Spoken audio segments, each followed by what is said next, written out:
بسم اللہ الرحمن الرحیم۔ اس ایک تسبیح کو پڑھنے والا گنہگار نہیں رہتا۔ اللہ کے محبوب نبی صلی اللہ علیہ وسلم نے 3 بار فرمایا، گنہگار نہیں رہتا، گنہگار نہیں رہتا، گنہگار نہیں رہتا۔ حضرت ابو ہریرہ سے روایت ہے کہ جو یہ تسبیح پڑھتا ہے، محترم ناظرین، جو 100 بار یہ تسبیح پڑھے گا وہ گنہگار نہیں رہتا۔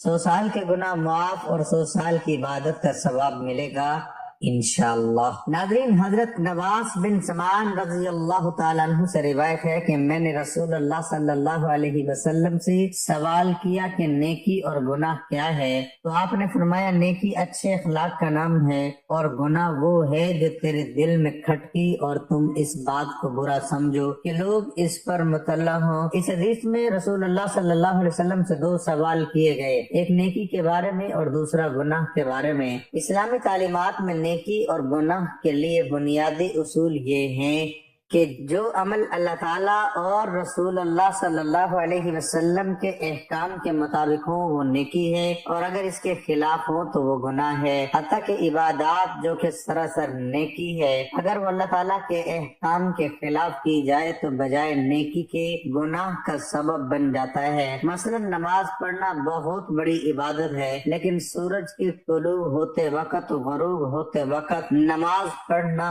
مکروہ ہے۔ اگر کوئی شخص اس مکروہ اوقات میں نماز پڑھے تو وہ گناہ کا سبب بن جائے گا۔ اسی طرح روزہ رکھنا عظیم عبادت ہے، لیکن عید کے دن چونکہ روزہ رکھنا ممنوع ہے، اس لیے اگر عید کے دن روزہ رکھا تو یہ گناہ کا سبب ہوگا۔ اس سے معلوم ہوا کہ نیکی اصل میں اطاعت الہی کا نام ہے۔ اللہ رب العزت نے اسلام کے ذریعے ہمیں اچھے اخلاق کی تعلیم دی۔ اس نے خلق یعنی لوگوں سے اچھا برتاؤ کرنا بہت بڑی نیکی ہے۔ دراصل اچھے اخلاق سے لوگوں کو فائدہ ہی پہنچے گا، اور نیکی وہی ہو سکتی ہے جس سے مخلوق کو فائدہ پہنچے۔ جب لوگوں کو کسی کام سے فائدہ پہنچتا ہے تو وہ اس کام کو پسند کرتے ہیں، اور خود کام کرنے والا بھی اس بات کو فطری طور پر چاہتا ہے کہ میرے اچھے کام لوگوں کو معلوم ہو۔ چنانچہ رسول اللہ صلی اللہ علیہ وسلم نے نیکی کے برعکس گناہ کی پہچان یہ بتائی کہ گناہ وہ عمل ہے جس کے کرنے کے بعد آدمی دل کے اندر کھٹکا محسوس کرے۔ حقیقت یہی ہے کہ مومن کا دل ہر نیکی اور بدی کی کسوٹی ہے۔ جب انسان سے برا کام سرزد ہو جاتا ہے تو پھر وہ یہ بھی نہیں چاہتا کہ لوگوں کو میرا یہ برا کام معلوم ہو، اور وہ اسے چھپانے کی کوشش میں لگا رہتا ہے۔ گناہ کی عادت سے بچنے کا طریقہ یہ ہے کہ جب گناہ سرزد ہو فوراً اللہ تعالیٰ سے معافی مانگ لے، توبہ اور استغفار کرے۔ بس یہ شخص اس گناہ کا عادی نہیں بن سکتا۔ اللہ تعالیٰ ہمیں اچھے اخلاق سے آراستہ ہونے اور گناہ سے بچنے کی توفیق عطا فرمائے، اور ایسا قلب سلیم عطا فرمائے جو نیکی اور گناہ میں پہچان کر لیا کرے۔ ناظرین کرام، میری حقیر سمجھ میں آج تک یہ بات نہیں آ سکی کہ موجودہ کھوٹی اور جھوٹی عارضی اور بے معنی دنیا اور زندگی میں انسان ہر لمحہ سرگراں پر پل احکامات زبانی سے روح گردان کچھ کرتا پھر رہا ہے۔ کیوں کرتا پھر رہا ہے اور کب تک اپنے مقصد تخلیق و حیات کو بھول کر ان چکروں میں چکراتا رہے گا؟ لگتا ہے یہ وہ بھول چکا ہے کہ اس دنیا میں وہ آب حیات پی کر زندہ نہیں ہے۔ اس نے کوچ بھی کرنا ہے اور اپنے پل پل کا حساب بڑے اور کڑے دن کے مالک کو ضرور دینا ہے۔ بلکہ حق تو یہ ہے کہ اگر گناہ کی سزا کے خوف اور ثواب کی جزا کے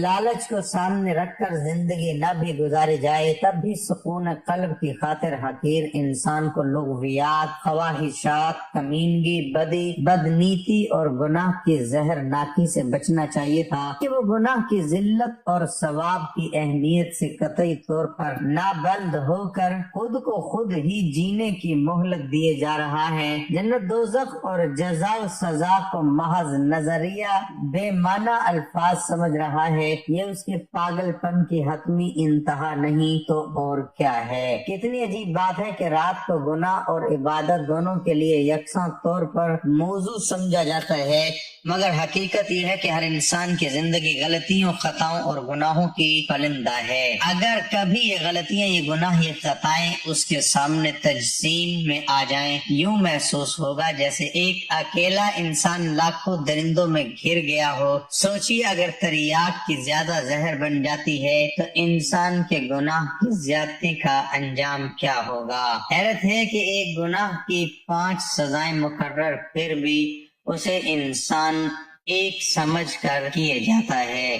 ضمیر کی چبھن، زمانے کی نفرت، قانون کی سزا، دنیاوی عذاب، جہنم کی آگ، گناہ اور بدی چونکہ آپ کے اپنے پاؤں کے کلاڑے اور اپنے ہاتھوں کی جمع کردہ جہنم کے انگارے ہیں، اس لیے آپ کو زخم کی ٹھیس یا آگ کی تپش محسوس نہیں ہوتی۔ انسان جب تک اپنی چھوٹی سے چھوٹی خطا کو بڑے سے بڑے گناہ نہیں سمجھے گا تب تک وہ بڑے سے بڑے گناہ کو چھوٹی خطا قرار دیتا رہے گا، نتیجتاً اپنی دونوں دنیایں برباد کرتا رہے گا۔ گناہ کے گناہ ہونے کی اس سے بڑی دلیل اور کیا ہو سکتی ہے کہ اسے چھپ کر کرنا پڑتا ہے۔ جس طرح زہر کھانے سے آپ خود بچتے ہیں، آپ کے ہاتھ سے کوئی چھیننے نہیں آتا، اسی طرح گناہ اور بدی سے بھی آپ نے خود ہی بچنا ہوگا۔ کوئی بھی شخص اپنے گناہ اور بدی کی بدکاری کو تسلیم نہیں کرتا، اس لیے کہ کسی کو اپنی گندگی سے بدبو نہیں آتی۔ بظاہر گناہگار شخص اپنی تمام تر اخلاقیات کو روند کر گناہ کر گزرنے کو اپنی بہادری کا کارنامہ سمجھتا ہے، جبکہ اصل میں یہ اس کی روز حشر کے کڑے اور بڑے حساب سے بچنے پر سارا زور صرف کر دینے کی سعی لا حاصل ہے۔ لوگوں کا عقیدہ ہے، جنت دوزخ کا تصور محض عقیدہ ہے، حقیقت میں کچھ نہیں ہے۔ حالانکہ یہ ان کا ذاتی فلسفہ یا فتویٰ ہو سکتا ہے، دونوں حقیقتیں اپنی جگہ پر موجود ہیں۔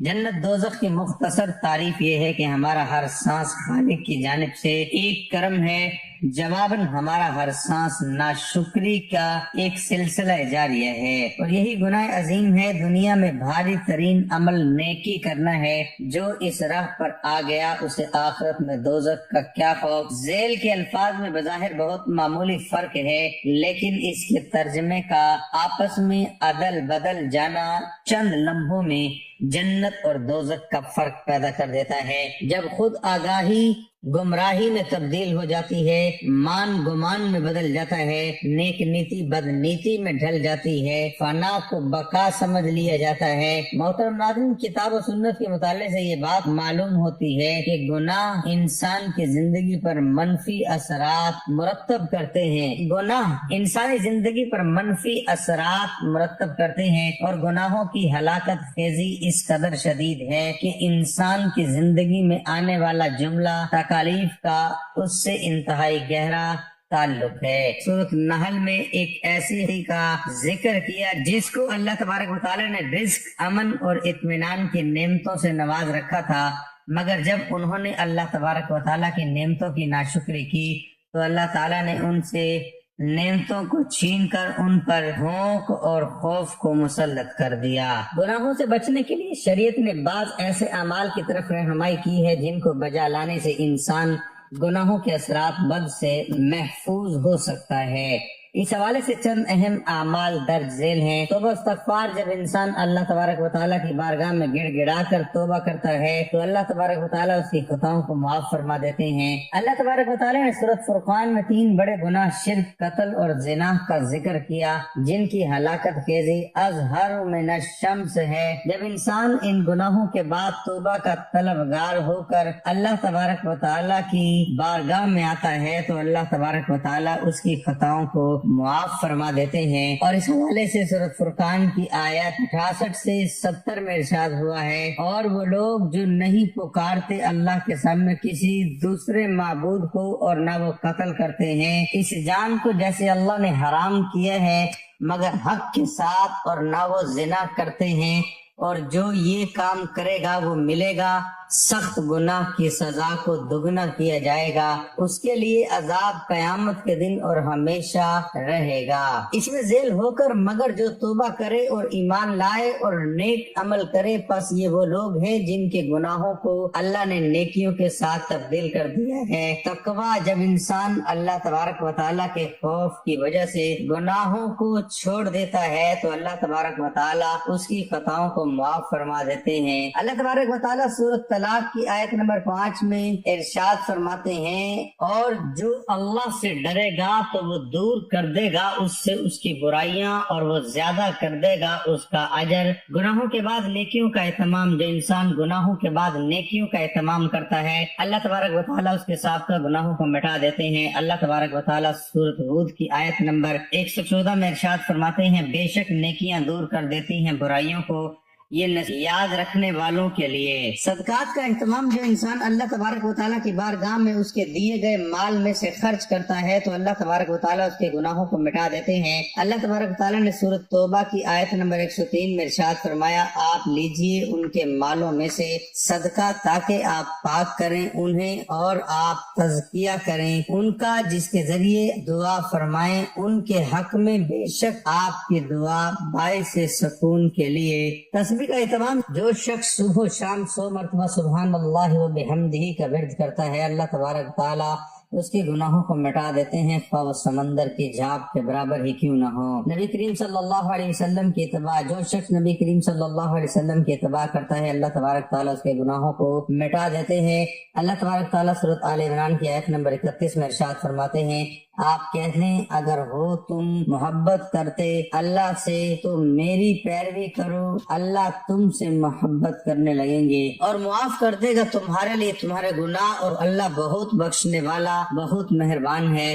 راست گوئی، جو شخص زندگی کے انفراز کے دوران ہمیشہ سچائی سے کام لیتا ہے اللہ تبارک و تعالیٰ اس کی خطاؤں کو معاف فرما دیتے ہیں۔ سورۃ احزاب کی آیت 70 تا 71 میں ارشاد ہوا اے وہ لوگو جو ایمان لائے ہو اللہ سے ڈرو اور بالکل سیدھی بات کہو، وہ درست کر دے گا تمہارے لیے تمہارے اعمال اور وہ بخش دے گا تمہارے لیے تمہارے گناہ، اور جو اطاعت کرے اللہ اور اس کے رسول کی تو یقیناً اس نے کامیابی حاصل کی، بہت بڑی کامیابی۔ حج اور عمرے کا اہتمام، جو انسان اللہ تبارک تعالیٰ کی رضا کے لیے حج کرتا ہے اللہ تبارک و تعالیٰ اس کی خطاؤں کو معاف فرما دیتے ہیں اور اس کو اس طرح کا کر دیتے ہیں جیسے وہ آج ہی اپنی ماں کے وطن سے پیدا ہوا ہے۔ اس ضمن ایک اہم حدیث درج ذیل ہے، سنن نسائی اور ابن ماجہ میں سیدنا عمر بن خطاب سے روایت ہے کہ نبی کریم صلی اللہ علیہ وسلم نے فرمایا یکے بعد دیگرے حج اور عمرہ ادا کرتے رہو، کیونکہ ان دونوں کو پے در پے ادا کرنے سے فقر و فاقہ اور گناہ یوں ختم ہو جاتے ہیں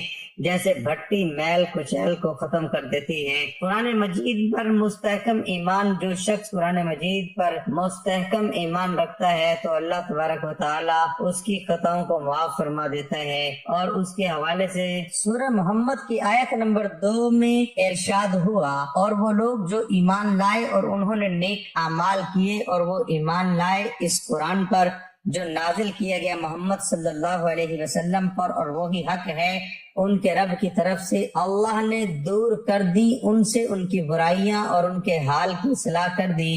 اگر مذکورہ بالا اعمال پر توجہ دی جائے تو انسان گناہوں سے پاک ہو سکتا ہے۔ اللہ تبارک تعالی ہم سب کو گناہوں سے پاک زندگی گزارنے کی توفیق عطا فرمائے، آمین۔ تو جو شخص کسی بھی نماز کے بعد 100 مرتبہ یہ تسبیح پڑھے گا اس کے 100 سال کے گناہ معاف ہوں گے، 200 مرتبہ پڑھے گا تو 2 سال کے گناہ معاف ہو۔ اگر پورے دل سے پڑھ کر اگر آپ 100 کروڑ بھی مانگیں گے تو اللہ تعالیٰ آپ کو 100 ارب دے گا۔ رسول کا بتایا ہوا عمل کریں، آج یہ وظیفہ لازمی کریں۔ محترم ناظرین، آج میں آپ لوگوں کو لا حول ولا قوت الا باللہ اس کے پڑھنے کے 5 بڑے فائدے بتانے جا رہا ہوں جنہیں جان کر آپ حیران ہو جائیں گے کہ اتنی زیادہ فضیلت، اتنے بڑے فوائد ہیں اس کے پڑھنے کے، اور یہ الفاظ ہر شخص کو یاد ہیں لیکن ہم پڑھتے نہیں کیونکہ شیطان ہمیں پڑھنے ہی نہیں دیتا۔ شیطان اس طرح ہمیں جانے ہی نہیں دیتا کہ کہیں ہمارا رشتہ اللہ اور اس کے رسول کے ساتھ مضبوط نہ ہو جائے۔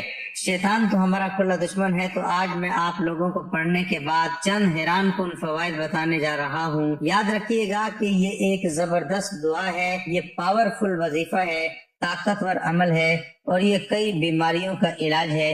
آئیے جانتے ہیں کہ اس کے پڑھنے کے کیا فائدے ہیں۔ فائدہ نمبر 1، حضرت انس رضی اللہ تعالیٰ عنہ روایت کرتے ہیں کہ رسول اللہ صلی اللہ علیہ وسلم نے ارشاد فرمایا، جو شخص لا حول ولا قوت الا باللہ العلی العظیم روزانہ 10 مرتبہ پڑھے گا، فرمایا وہ گناہوں سے ایسا پاک ہو جائے گا جیسا آج ہی ماں کے پیٹ سے پیدا ہوا ہو۔ سبحان اللہ، صرف 10 مرتبہ پڑھنے کا یہ فائدہ ہے کہ گناہ بخش دیے جائیں گے، ایسا گناہوں سے پاک ہوگا جیسے آج ہی ماں کے پیٹ سے پیدا ہوا ہے۔ فائدہ نمبر 2، حضرت ابو ہریرہ رضی اللہ تعالیٰ عنہ فرماتے ہیں رسول اللہ صلی اللہ علیہ وسلم نے ارشاد فرمایا کہ لا حول ولا قوت الا باللہ زیادہ سے زیادہ پڑھا کرو، اس کی کثرت کرو، کیونکہ یہ جنت کے خزانوں میں سے ایک خزانہ ہے، کیونکہ اس کے پڑھنے والا شخص جنتی ہے۔ ظاہری بات ہے کہ جنت کا خزانہ تو ایسے ہی ملے گا، وہ جنتی ہوگا۔ فائدہ نمبر 3، رسول کریم صلی اللہ علیہ وسلم نے ارشاد فرمایا کہ یہ وہ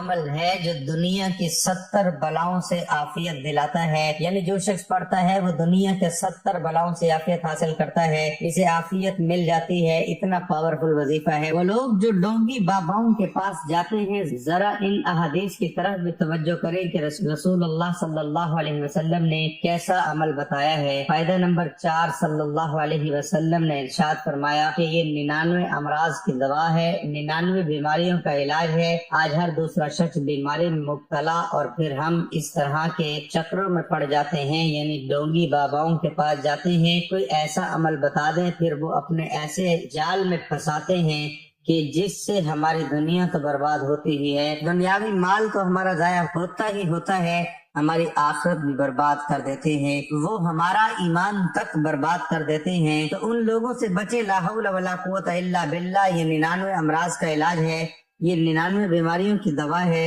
اور آگے سنیں، رسول اللہ صلی اللہ علیہ وسلم نے ارشاد فرمایا کہ ان 99 امراض میں سب سے ادنا مرض، سب سے چھوٹی بیماری غم ہے۔ آج ہر دوسرا شخص غم میں مبتلا ہے، ڈپریشن کا شکار ہے، غم میں مبتلا ہے، خوشی نہیں۔ اگر آپ خوش رہنا چاہتے ہیں، ڈپریشن سے نکلنا چاہتے ہیں، تو کثرت کے ساتھ اس کا ورد شروع کر دیں، انشاءاللہ عز و جل آپ خوش رہنا شروع ہو جائیں، آپ کو خوشیاں ملیں گی، ڈپریشن ختم ہو جائے گا۔ فائدہ نمبر 5، رسول اللہ صلی اللہ علیہ وسلم نے ارشاد فرمایا جو شخص روزانہ 100 مرتبہ لا حول ولا قوت الا باللہ پڑھے، وہ کسی کا محتاج نہیں رہے گا، یعنی اللہ رب العالمین اس شخص سے محتاجی دور کر دے گا، ایسے کسی کا محتاج نہیں رکھیے گا۔ جو 100 مرتبہ روزانہ یہ پڑھتا ہے لا حول ولا قوت الا باللہ، رسول اللہ صلی اللہ علیہ وسلم نے ارشاد فرمایا جس پر روزی تنگ ہو، آج ہر دوسرا شخص اس میں مبتلا ہے۔ کوئی کہتا ہے کہ میری روزی تنگ ہے، مجھے رزق نہیں مل رہا، میری جاپ نہیں لگ رہی، میرے پاس آمدنی نہیں ہے، میرے رزق میں برکت نہیں ہے، طرح طرح کے مسائل ہے، اور یہ سب سے بڑی وجہ ہے آج کل۔ تو رسول اللہ صلی اللہ علیہ وسلم نے ارشاد فرمایا کہ جس پر روزی تنگ ہو اسے چاہیے کہ وہ زیادہ سے زیادہ پڑھا کرے لا حول ولا قوت الا باللہ، کیونکہ اس سے رزق کی تنگی دور ہوتی ہے، رزق میں برکت ہوتی ہے۔ سبحان اللہ، کتنی بڑی فضیلت ہے اس کے پڑھنے کی اور کتنے بڑے بڑے فوائد ہیں۔ میں کہتا ہوں سینکڑوں وظائف جو لوگ کرتے ہیں، سارا دن لگے رہتے ہیں ان کی ڈونگی باباؤں کے وظائف کے چکر میں، تو وہ یہ رسول اللہ صلی اللہ علیہ وسلم کے بتائے ہوئے عمل کریں، انشاءاللہ عز و جل دنیا تو سنورے گی، آخرت بھی سنور جائے گی۔ دنیاوی زندگی کی صعوبتوں اور پریشانیوں سے نکلنے کا عظیم طریقہ خلوت و جلوت میں تقوی الہی اپنانے میں پوشیدہ ہے۔ ان سے خلاصی کے لیے دن ہو یا رات ہر وقت اللہ تعالیٰ سے رجوع کریں، دکھ سکھ ہر حالت میں اسی کے سامنے اظہار عاجزی کریں اور گڑ گڑائیں۔ یہ ذکر ہر مسلمان کو اپنی حقیقی زبان حال دونوں سے ہر وقت کرتے رہنا چاہیے۔ آپ کو لا حول ولا قوت الا باللہ کا ایک بہت ہی مجرب عمل بتائیں گے۔ ہمارے آقا صلی اللہ علیہ وسلم کے بہت سے ارشادات مبارک ہیں، یہ ایک بہت بڑا وظیفہ ہے۔ میرے آقا صلی اللہ علیہ وسلم نے ارشاد فرمایا، یا حضرت ابن عباس رضی اللہ تعالیٰ عنہ سے مروی ہے کہ فرمایا کہ جسے غم اور افکار گھیر لے اسے چاہیے کہ لا حول ولا قوت الا باللہ کثرت کے ساتھ پڑھے۔ یہ کلمات انسان کو غموں سے آزاد کرتا ہے۔ اس حدیث کی روشنی میں اس بات کا اندازہ ہو کہ اگر کسی شخص کو کوئی غم یا تکلیف یا مصیبت ہو، کوئی بھی حاجت ہو، تو اسے چاہیے کہ وہ لا حول ولا قوت الا باللہ کا ورد کرے۔ ایک تسبیح صبح اور ایک تسبیح شام کو پڑھے۔ اس ورد سے اس کا ہر طرح کا غم، مصیبت، دکھ، درد، پریشانی دور ہوگی۔ اگر کسی کو کوئی حاجت ہے وہ اس کا ورد کرے اور اللہ پاک اس عمل کی برکت سے اس کی حاجت کو ضرور پورا فرمائیں گے۔ ناظرین، لا حول ولا قوت الا باللہ کی ایک تسبیح کرنے کے بعد آپ نے اللہ تعالیٰ کا کامیاب نام یا رحیم یا کریم 101 مرتبہ پڑھنا ہے، یعنی کہ ایک تسبیح مکمل پڑھنی ہے۔ اس کے بعد آپ نے سورۃ کوثر 7 مرتبہ پڑھنی ہے۔ انا اعطیناک الکوثر فصل لربک وانحر ان شانئک هو الابتر۔ سورۃ کوثر پڑھنے کے بعد درود پاک پڑھنا ہے۔ جب یہ سارا عمل مکمل ہو جائے تو آپ نے اللہ تعالیٰ سے اپنے گناہوں کی بخشش مانگنی ہے۔ انشاءاللہ اس عمل کی بدولت آپ کے 100 سال کے بھی گناہ ہوں گے تو وہ بھی معاف ہو جائیں گے اور 100 سال کی عبادت کا ثواب ملے گا۔